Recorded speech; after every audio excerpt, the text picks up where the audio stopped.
Alright, hey everybody, welcome back to the channel. This is Rob here at Smirking Gun Reviews, back to talk more His Dark Material Season 2. We are on the penultimate episode of Season 2.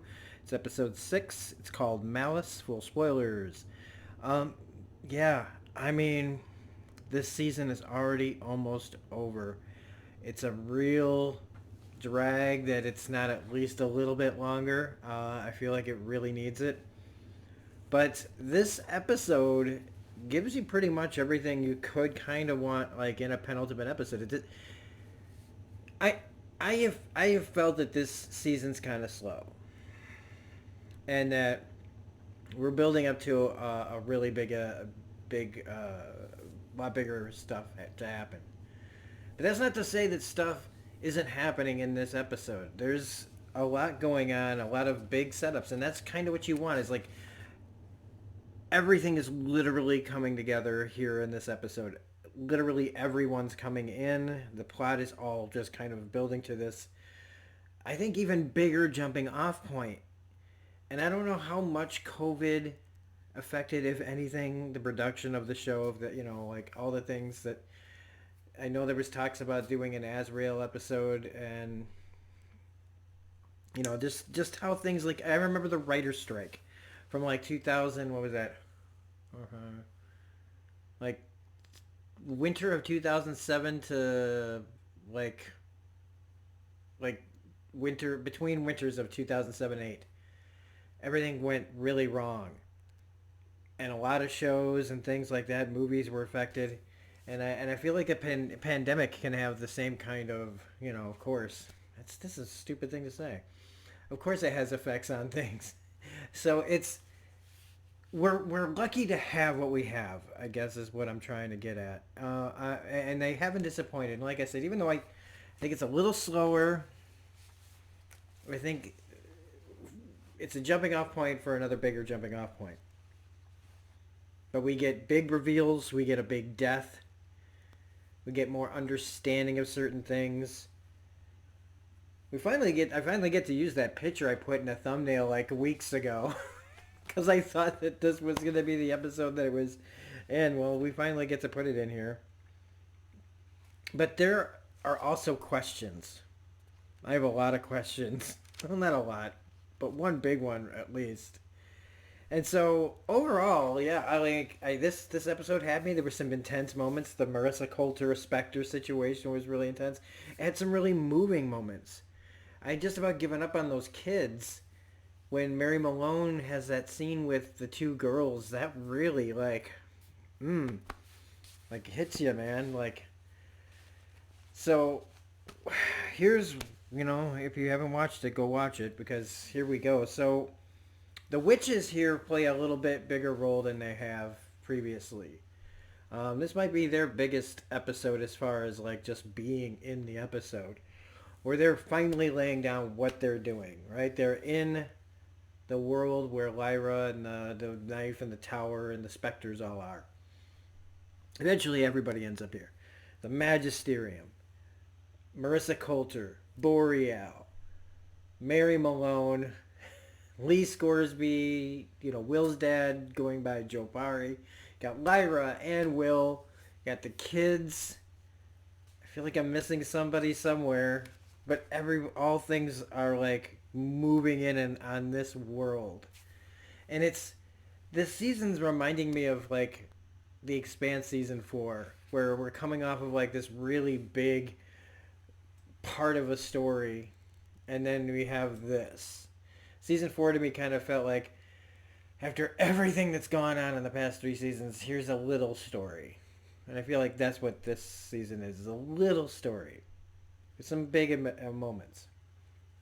The witches are here to really say what they're doing. They're going to first they witness the angels, all right? And I've already been told that angels aren't what I think, and that the people who, I know that the person who wrote this has got their own ideas about things, and I love when I hear things like this. That means that I'm at least in for some kind of turning things on its head story. So I'm not worried about the angels. When we talked about that a couple of videos ago, it's more just like how I get that little for a second when I have to realize I have to twist my brain to to allow enjoyment of a story that is about things that I don't believe in. Um, but they have to go. They want to. The plan is to go get Azrael, bring him back, destroy the Magisterium, and then get Lyra. Find Lyra and get her to what she needs to be, because everybody's talking about the destiny and the name. What is the name? We still don't hear the name here, but I got one pretty good guess what the name is, but anyway, at this same time, Will and Lyra, his hand is becoming infected. The kids attack at this moment. And this is where I was like, man, they're going full Lord of the Flies. They're freaked out. They're mad. The brother is dead. They have no protection. They're not just thinking about the moment and what their brother did. It's like without that knife, they're thinking when we grow up here, once all of us hit adulthood, one at a time, we're all going to get killed. And you don't seem to want to protect us with that knife. You've got your own ideas, and we're stuck here, and nobody's helping us, so we're going to feel like we have to take that knife. I kind of understand it. But Serafina arrives and stops all that. Um, which I'm just going to get to Mary and the kids right now, since we're talking about the kids attacking. So Mary's there. Do you want to know more of her thing? I don't know why she hasn't run into Will or Lyra. They all seem to be in the same area. But Mary's there, and the dust there is like kind of communicating with her. It's all really interesting. But she comes up to the kids, and at first they're freaked out by her, but once they see that the specters don't affect her, um, they practically start begging her to stay and be the parent. It was actually really sad because the one girl like asks for a hug, and it suddenly turns your mind around about how these kids are acting and why they're acting this way. So they're freaking scared. Um, and so finally seeing another adult that might be able to bring things back to some sort of normalcy is like crazy. But Mary tells him like I'm not here for that, but you guys can't stay here. Why don't you come with me where we'll find adults? Well, hopefully that means that she thinks that she's taking them to where their parents are and doesn't understand the full story yet. Or she thinks, you imagine like having all these kids like say their world to our world and then just end up in the fucking system like foster parents and orphanages. Like we should have just stayed in our world. At least we could run the place, until we I don't know, until we got old and the specters would kill us anyway. But it was a really sweet and touching moment. Um, and so that's the stuff with Mary and the kids. Like Mary's talking about how she's supposed to do an important job, and that's it all feels like her. She's gonna have more to do in the finale. Like this is just us. It's just the writers moving all the pieces in place so that next episode we get this grand, like coming together of everything that they've put together in these past 6 episodes into 7 for the finale.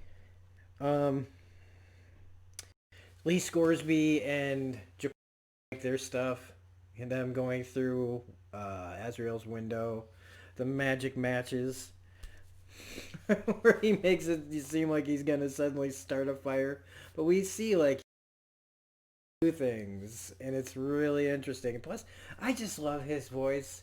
I just love that guy's voice so much. And I hear a little bit of the Moriarty voice in there. It's such an interesting voice. Um, and the big thing coming out of the Magisterium, why they end up sticking their nose into everything is uh, the guy who reads the alethiometer there for them, who reads up and tries to interpret it, for them, is afraid right now to tell them what he's found. That he's found the real name of Lyra Belavacqua. I know how to say that word, but he gets into doing what she was asking him, talking about her daughter, which makes me go, her daughter. I mean, like, if she was born of Mrs. Coulter, I guess that might explain something later on. But the whole big deal is Lyra's real name, Destiny name, is supposed to bring down the Magisterium. And the way that they worded it, it made me think that they're talking about the name Eve. But I could be wrong. Eve is the easy answer. Because it sounded like they're talking about original sin and where all that comes from, and it goes back to one woman, and it also would kind of explain, the whole all men kind of bullcrap. But their whole thing, kill Lyra. He goes through this really long speech to say that we're shifting all our resources right now to just killing that kid. Um, Also, so Boreal and Mercy Coulter arrive. I love that when the specters arrive, it sounds like the frickin' smoke monster from Lost is about to show up. Um, but the specters don't kill Marissa, and all of a sudden we realize she can control them. This was a pretty intense scene, and also how you get to see them in the daytime is really interesting. The way that they're made up looks a lot different in the dark than it does during the daytime. Okay, so Boreal's like, oh, so hey, you can control them, and she just goes, oh well, they feed on you, what makes you a human, so I just suppress that, and apparently that's a good enough answer. I just suppressed my humanity. That's all I did. I just suppressed my humanity, and they paid no attention to me. And but they all, not only do they not pay attention to me as a food source, but they listen to me. And he just goes like, okay, what? For real, like somebody else is gonna have to tell me this. You guys have been great, by the way. Like, subscribe, all that stuff. By the way, if you're liking the content, it's a good time to stop and take a breather. If you're enjoying the content on the channel, please hit the like button, share, subscribe, share, blah blah blah blah blah blah blah blah. But so she could just control them. Now, does that mean, like, does that explain, like, the power and the destiny and stuff like that Lyra has? And that, and how much further into this does this, like, explain what Mrs. Coulter is? Because it's weird that she's allowed to be there with the Magisterium when there's only guys there. Her frickin' Damon and her don't seem to be real tight.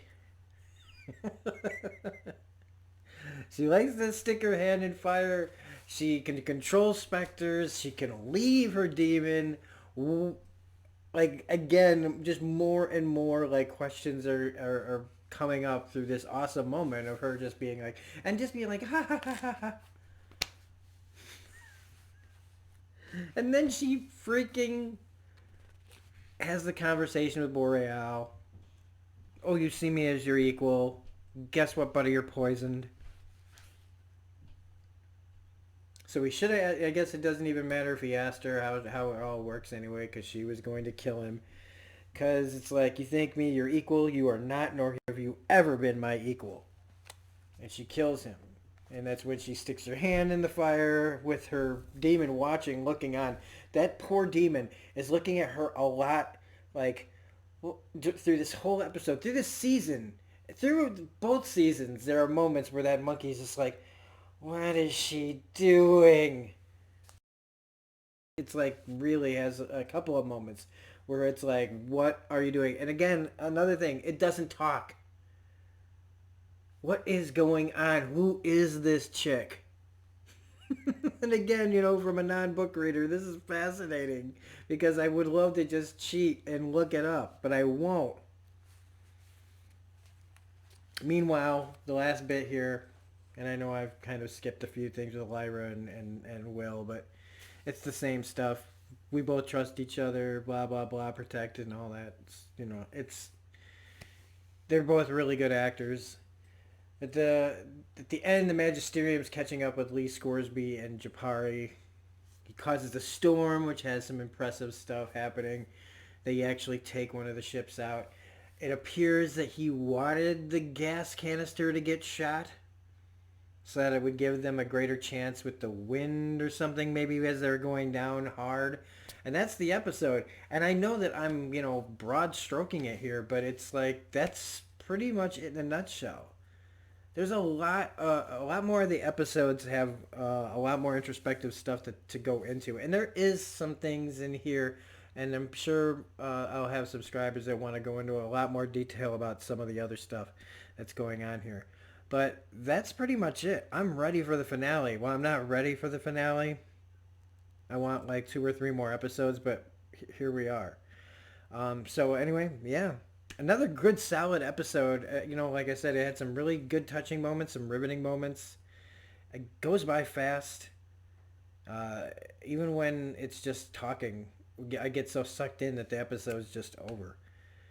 So anyway, if you like this review, please hit the like button, comment, share, subscribe, the bell for all notifications. There will be some things popping up here where you can hit the subscribe button, I believe, right over here. Otherwise, we'll be back next Monday for the season finale of His Dark Materials. Is it already 7 freaking weeks? Have a good one, everybody. Bye. Thanks for watching. All of you that made it this far. Thank you so much for watching these. I really appreciate it. Bye.